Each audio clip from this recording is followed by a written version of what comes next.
Glory, glory, Man United, as the reds go marching on. HB ama naibu mwenyekiti wa kundi hili la Manchester United Meru branch.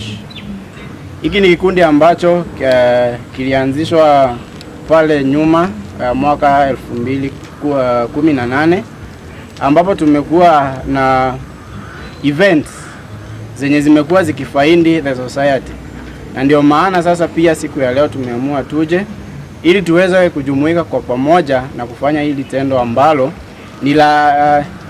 ni la kiutu kwa kila mmoja wetu ambaye anahitaji damu.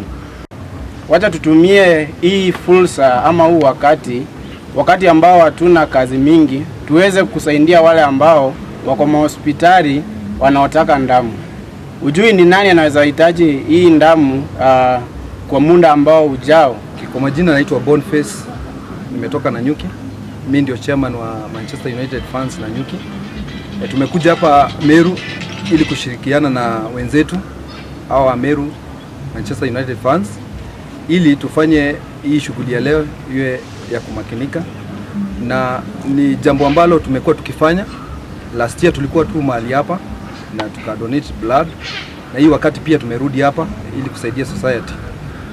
There is somebody who is in need of blood, either through accident, through maybe cancer, which is a prevalence in this area. So there is a lot of need of blood, and I want to encourage others who have maybe kind of organizations, either Arsenal fans, Chelsea fans, or any other fans, that they join Manchester as an example, so that at least we are able to donate more blood that is inadequate when you go to various blood banks.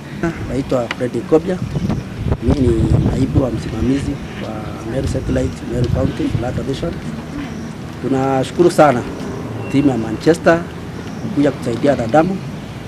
Tunasema ni asante, kwa sababu tukiongea mambo ya damu tunaongea mambo ya uhai.